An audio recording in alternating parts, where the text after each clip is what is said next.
ఎర్రజెండ ఎర్రజెండ ఎన్నిలో ఉన్న పాట ప్రపంచపరంగా మోగుతూనే ఉంటుంది. అది నన్ను చూసి ఇప్పటికి ఎంత పిల్లవాడు కూడా అన్న ఎర్రజెండ ఎర్రజెండ ఎన్నిలే అంటుంటాడు. ఊరు మనదరా వాడ మనదరా అంటుంటాడు. మల్లె తిక్కు పందిరువోలే అంటుంటాడు. అలాగే మహానుభావులు రాసిన పాటల వల్ల నా పాపులారిటీ కూడా ఎంతో పెరిగిపోయింది. అందులో ఎర్రజెండ ఎర్రజెండ ఎన్నిలు రాసిన మహానుభావుడు అల్లం వీరన్న గారు. ఆ అల్లం వీరన్న గారు అయితే తెలంగాణ గడ్డ మీద వైట్ తెలంగాణ ఉమ్మడి ఆంధ్రప్రదేశ్, ఇవాళ తెలంగాణ మా ఆంధ్రప్రదేశ్, యావత్ తెలుగు జాతికి కూడా ముగ్గురు అన్నదమ్ములు గొప్ప కాంట్రిబ్యూషన్ చేశారు. అల్లం రాజయ్య గొప్ప కథకుడైన, మామూలు కథకుడు కాడు. రెండు అల్లం వీరన్న ఎర్రజెండ ఎర్రజెండ ఎన్నిలో మామూలు కవి కాదు, మహానుభావుడు. మూడవది అల్లం నారాయణ. ఈ మహానుభావుడికి నాకు పరిచయం ఎప్పుడంటే నా దండోరా సినిమాలో దండోర గదిలింది జంబాయిరే, దండు గదిలిందిరా జంబాయిరే, దండోర మోగింది జంబాయిరే, దండు గదిలిందిరా జంబాయిరే, ఇల్లు గదిలినాది పల్లె గదిలినాది ఊరు గదిలినాది వాడ గదిలినాది చల్ లొల్లి పుట్టిందిరా జంబాయిరే, ఓరుంగర్లు గదిలిందిరా. ఏవి పాట రాశాడు మహానుభావుడు? ఆ మహానుభావుడే అల్లం నారాయణ. సంపద ఈ మూల వనరులు ఈ మూల వాసులకే చెందాలనే మహోన్నత ఆశయం ఏమవుతుందో దానికోసం ఎలా ఫైట్ చేస్తున్నారు. అదే నా సినిమా దండకారణ్యం. అన్న దగ్గర ఉండడమే, అన్న కలవడమే గౌరవంగా 18 ఏళ్ళు 17 ఏళ్ళు ఉన్నప్పుడు ఎట్లాగైతే అనుకుంటామో ఇప్పటికీ గద్దరన్నంటే అట్లనే అనుకుంటాం. అది జీవితాంతం గౌరవం. బహుశా తెలుగు నేల మీద ఇట్లాంటి గౌరవం పొందే ఒక అరుదైన వ్యక్తి అన్న. అంటే ఒకడే కాలాలకు అతీతంగా తెలుగులో ఆయన తెలుగుదేశంలో పుట్టడం, ఆంధ్రప్రదేశ్లో పుట్టడం, తెలంగాణలో పుట్టడం. ఎందుకంటే ఆయన గురించి చాలా ఒక అంచనాలు, ఆయన యాక్టివ్గా ఒక 50-60 ఏళ్ళ మధ్యలో 60 తర్వాత కొంత యాక్టివ్గా మాట్లాడుకుంటున్నారు. కానీ ఆయన తెలుగు సమాజం అంచనా వేయాల్సింది తెలుగు సాహిత్య సమాజం ముఖ్యంగా ఇంకా చాలా ఉంది. ఇంకా అది చేయాలి, నిజానికి చాలామంది ఆ పని చేయాలి. ఆయన కథ కొనసాగాలి, గద్దర్ కొనసాగాలి. ఇంకా గద్దర్ మినహాయించిన ప్రజాకళలు లేవు, గద్దర్ మినహాయించిన పాటలు లేవు, గద్దర్ మినహాయించిన ప్రత్యామ్నాయం లేదు. ఎందుకంటే ఏదైనా సోల్పడిందంటే గద్దరే. ఆయన మొత్తాన్ని పరిశీలించే చాలా రావాల్సి ఉంటుంది. అట్లాంటి అన్న తెలంగాణ ఉద్యమంలో సినిమా మీడియం లేదు నిజానికి. ఎందుకంటే సినిమా మీడియం రాలే, వచ్చినవి చాలా తక్కువ. అందులో నారాయణమూర్తి గారి సినిమా కూడా ఉంది, అంతకుముందు అసలు లేనే లేదు. కానీ ఒకే ఒక్క సినిమా పాట ద్వారా అది ఉద్యమ గీతం, తెలంగాణ ఉద్యమ గీతం అయిపోయింది. చాలా ఆశ్చర్యమేం కాదు అది. ఎందుకంటే గద్దరన్న అప్పటిదాకా పాడలేదు, కానీ పాడలేదని కాదు, చాలా పాటలు పాడినాడు. తెలంగాణకు మొట్టమొదటి ఆహ్వానం పలికినవాడు కూడా గద్దరన్న. నేను పాట్నాయి వస్తున్నా అని మళ్ళీ వచ్చి గాయపడిన పాట్నాయి వస్తున్నా అన్నవాడు కూడా గద్దరన్న. ఈ ఎట్లా అయిపోయిందంటే బండెనక బండి కట్టి, నిజానికి అది గద్దరన్న పాట కాదు అది. కానీ మా భూ సినిమాలో అన్న పాడేసరికి అది ఎట్లాగైతే చివరికి దాన్ని ఏమంటాము, మన గణపతి పూజలలో కూడా అది వేసుకునే పరిస్థితి వచ్చిందో, తెలంగాణ ఉద్యమంలో ఎక్కడికి పోయినా కూడా పొడుస్తున్న పొద్దు అనేది ఒక పతాక గీతం.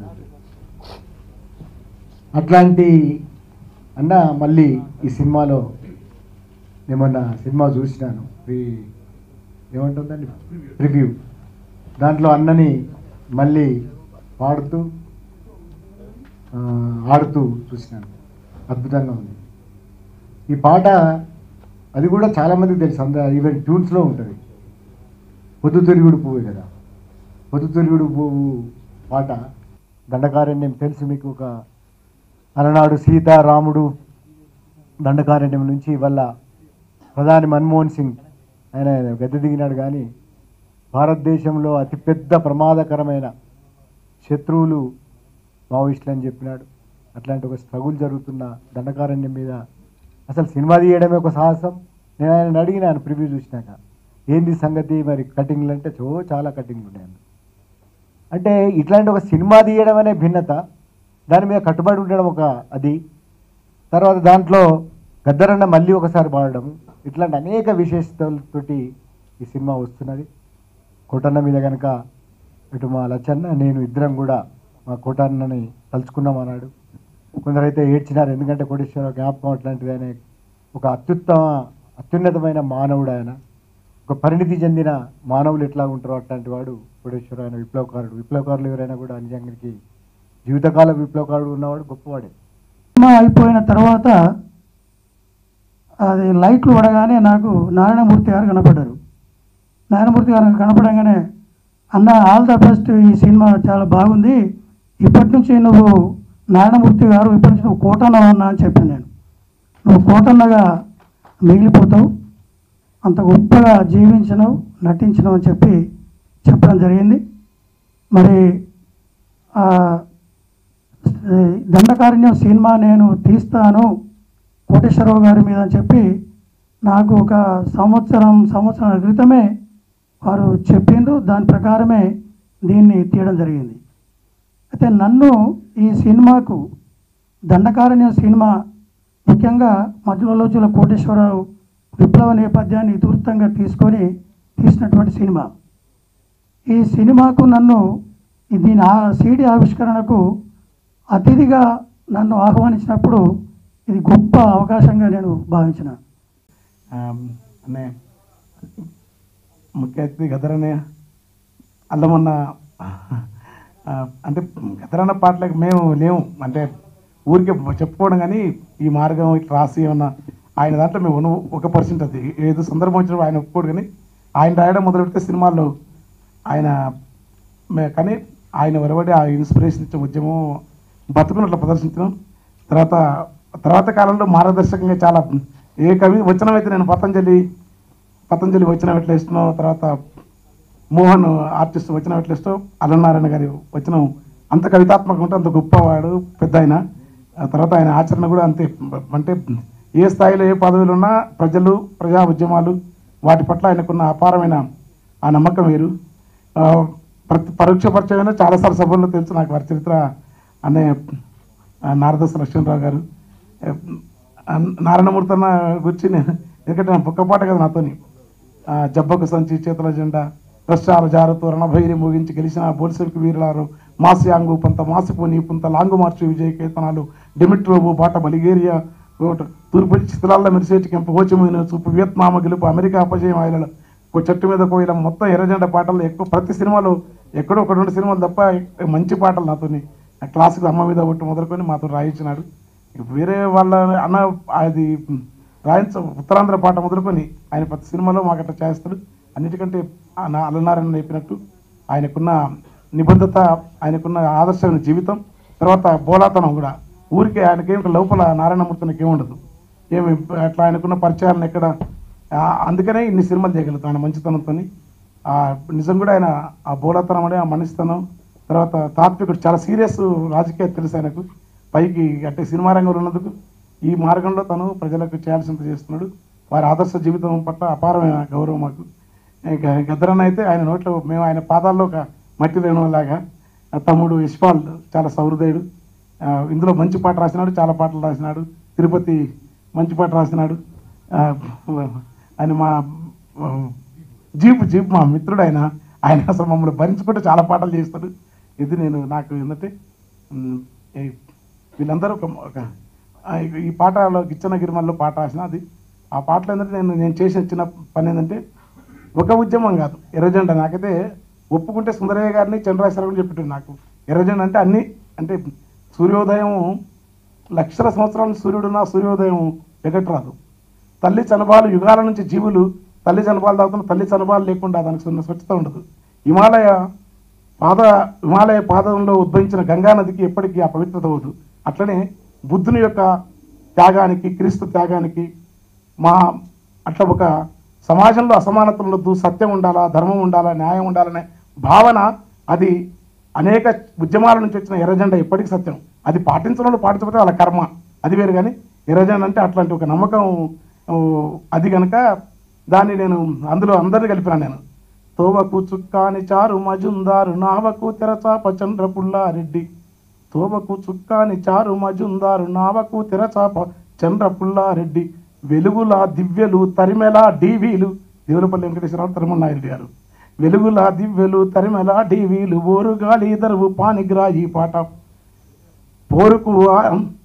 ఇంధనము కేఎస్ ఇరుసు శివసాగరు ఇంధనము కేఎస్ మండోటి ఇంజను మారోజు వీరన్న ఆదిరెడ్డి శ్యాము రంగవల్లి లాంటి వేలాది వీరుల రక్త తరపునతోన దండు గదులుతున్నదో గేరిల్ల కొండ గదులుతున్నదో గిచ్చన్న గిరిమల్లెలో నక్సలు వారి నావ గదులుతున్నదో గండాలు దాటుకుంటా నావ గమ్యానికి వస్తున్నదో సిలిగిర్ల పుట్టింది సిక్కోలు చేరింది నాగావళి వంశ దారెంట సాగింది.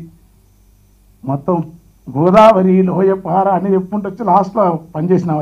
అది నాది కదా. గ్రామ్సీ, లూయి, తర్వాత కమ్యూనిజం వచ్చిన తర్వాత కూడా ఎట్లా సమాజం ఉండాలి దాంట్లో ఏంటంటే దున్నేటి భూములు పండేటి భూములు దున్నేటి రైతుల సొంతమయ్యి సొంత ఆస్తి పోయేదాకా పాడి ఆవులు గొర్రెల పాల సంపాదంతా పల్లె సొంతమయ్యి సిరులు గురితేదాకా కాలుష్యమే లేని కంపెనీ ముంగిట్ల కార్మికుడు శ్రమ సౌఖ్యం అనుభవించేదాకా రాజులు మంత్రులు నాయకులు అనుచరులు ఇది రాష్ట్రం చెప్పి ఒక పాట పాడి కూర్చుంటా అంతే.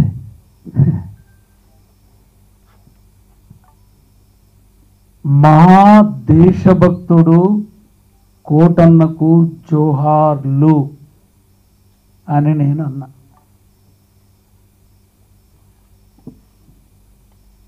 చాలా స్పష్టంగా ఈ సుదీర్ఘమైన 68, 69లో వచ్చిన మూమెంట్ ఇంజనీరింగ్ చదువుతున్నా అంటే ఎంతకాలం గడిచిపోయింది.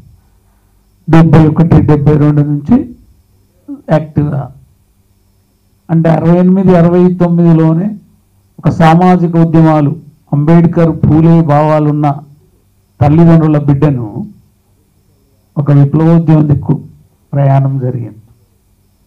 అంటే 68, 69 బ్యాచ్ నాది ఇంజనీరింగ్ ఉస్మానియా, అక్కడి నుండి మాది 68, 69 బ్యాచ్ ఉస్మానియా ఇంజనీరింగ్ కాలేజ్.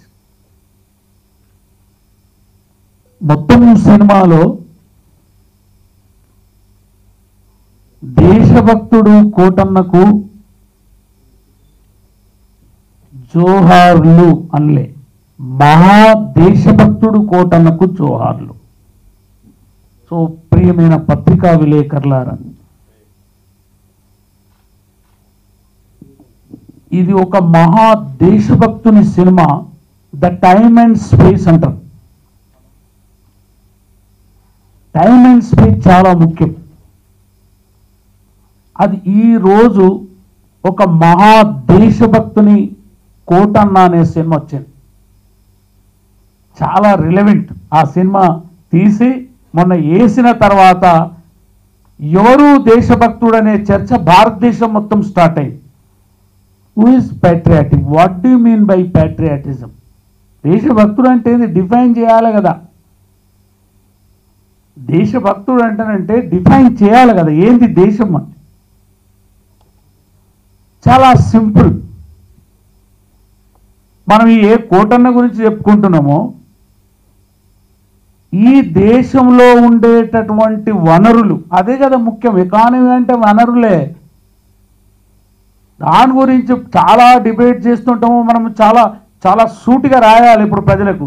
వనరులే కదా పంచభూతాలని, భూమి, నీళ్లు, గాలి, ఇక్కడ అడవులు, శ్రమశక్తి, ఇవన్నీ ఇక్కడ వాళ్ళకే దక్కాలి. సేమ్ థింగ్ తెలంగాణ ఉద్యమం కూడా అక్కడనే నీకు అది ఆ కల్మినేట్ అవడము ఆ విధంగా ఇండైంది. ఎట్లయినా పరిణామ దశ అంటారు. విత్తుగా ఉన్నప్పుడే ఒక దశ, అది మొలకైనప్పుడు పరిణామ దశలోకి వస్తుంది. ఆ పరిణామ దశ ఆకులైనప్పుడు గుణాత్మకమైన దశ వస్తుంది. ఆ ఆకులు మళ్ళీ పరిణాత్మం చెందుతుంది, మొగ్గ దశలోకి వస్తుంది. ఆ మొగ్గ పువ్వు అయినప్పుడు గుణాత్మకంగా మారుతుంది. ఆ పువ్వు మళ్ళీ పరిణామక్రమం జరిగి పండు అవుతుంది. ఒక ఇత్తు 10 ఇత్తులు అవుతాయి. దాని సామాజిక ప్రయోజనం నెరవేరుతుంది. That is the what exactly. ఇప్పుడు ఉద్యమాన్ని మనం ఎనాలిసిస్ అట్లా చేయాలి. తెలంగాణ ఉద్యమము, ఆ ఉద్యమం అట్లా వచ్చింది మేము తెచ్చినవని కాదు. ఇంతకుముందు పెద్దలు చెప్పారు ఎట్లా పాటలు కానీ సాహిత్యం కానీ ఒక భాగం. సో ఇప్పుడు వచ్చినటువంటి దండకారణ్యం అనేటటువంటి భారతదేశం యొక్క ఎకానమీ, గుండెకాయ అయినటువంటి ఎకానమీ దాన్ని రక్షించుకోవాల్సిన బాధ్యత మన భారతదేశం ఉందని చెప్పే మెసేజ్ ఇచ్చేదే ఈ Dandakaranyam cinema. What is the essence of a film or a song or a music, a dance or a light? నాకు అర్థం కాదు. సామాజిక ప్రయోజనం ఉండాలి కదా. ఆ సామాజికమైన ప్రయోజనం, సమాజం గురించి మాట్లాడుతున్నప్పుడు సమాజం, ప్రకృతి, మానవ సమాజం, మానవ ఆలోచన, ఇది డిస్కషన్. ఇదా ప్రకృతి, మానవ సమాజం, మానవ ఆలోచన. దండకారణ్యం అనేటటువంటి ఒక అడవి, పోనీ అడవి అని ఊరుకోలే కదా. ఆ దండకారణ్యంలో అది ఒక కాలంలో వస్తువులు ఇచ్చి తీసుకునేవాళ్ళు. దాని తర్వాత రాగి పైసలు వచ్చినాయి, దాని తర్వాత నోట్లు వచ్చినాయి, దాని తర్వాత ఎండి బంగారం వచ్చింది, ఎక్స్చేంజ్. ఇప్పుడు డాలర్ అయింది. That you have to keep it in our mind. ఓ ప్రియమైన దేశభక్తులారా, దేశమని చెప్పేటటువంటి భారతదేశంలోని ఓ దేశభక్తులారా, మీరే వైపు అని అడుగుతున్నా నేను. మహా దేశభక్తుని వైపా, లేదా దేశం గురించి భజన చేస్తూ మళ్ళీ ఈ దేశాన్ని ఆర్థికంగా, సామాజికంగా, సాంస్కృతికంగా, కల్చరల్గా తాకట్టు పెట్టడానిక అడగడానికి ఈ దండకారణ్యం ప్రశ్న. That is the essence of the film. అంటే ఒక ఫిలింలో ఒక డైరెక్టరు లేదా ఒక కథ రాసుకుని నేను ఏం చెప్పదలుచుకున్నాడు, ఒక మీన్ కావాలి కదా, ఒక మీడియా కావాలి కదా, ఒక హీరో ద్వారా, ఒక పాట ద్వారా అది చెప్పదలుచుకున్నాడు. ఆ దండకారాన్ని రక్షించుకోవాల్సిన బాధ్యత చెప్తుంది ఈ సినిమా. ఈ రూపంలో 58% నీ ఎకానమీకి తీసుకొచ్చిన వాళ్ళు దేశభక్తులైతారా? ఈ భూములు, ఈ నీళ్లు, ఈ వనరులు, ఈ గాలి, ఇదంతా మాది, మాకు కొంచెం చెందాలి అనేది అవుతుందా? అది చెప్పడానికే ఈ దేశంలో భూమి సమస్య తీసుకొని వచ్చా, నీళ్ళ సమస్యను తీసుకొని వచ్చా. మా వనరులు మాకే దక్కాలి. ఒక్కసారి దక్కడం మొదలు పెడితే ఇంటర్ రిలేటెడ్ ఎకనామిక్ ప్రాబ్లమ్స్ అని పోతాయి. అది ఇంటర్ రిలేటెడ్. నీ వనరులు అడవిలో వీళ్ళంతా మన వాళ్ళంతా పోయినాం, చూసినాం, ప్రాక్టికల్గా ఉన్నాం. ఆకునుగాను నోటునంటది తుంకి ఆకు చూడో ఓరన్న, పసరు బిండితే పైసలైతాయి. మొత్తం ఆ పాటలో మా వెంకన్న అయితే గొర్రెటెంకన్న పాడుతుండే. ఇప్పుడు నాకు జ్ఞాపకం లేదు. మూర్తి నేను కూర్చున్న తర్వాత ఆయన చెప్పినప్పటి అప్పుడప్పుడే రాసి, అప్పుడప్పుడే పాడి, అప్పుడప్పుడే పోయినా. అది నా పద్ధతి. 5 నిమిషాల్లో పాటలు రాసేసిన, 10 నిమిషాల్లో ఒకటే స్ట్రోక్లో పాడేసిన. చెప్పిన జీబ్ నన్ను క్షమించాలి, నాకు మ్యూజిక్ తెలియదు, యాస పాస తెలియదు, ఎత్తు వంపు తెలియదు.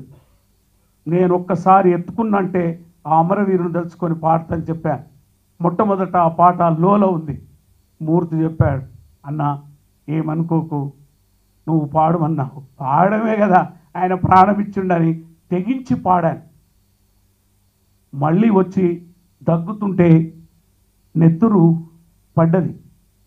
అప్పుడు అనుకున్నా, పోని నా స్నేహితునికి ఈ విధంగా నా రుణం చెల్లించినాను. హాయ్ గైస్, ఇవాళ we're 4 days from the release of క్షణం.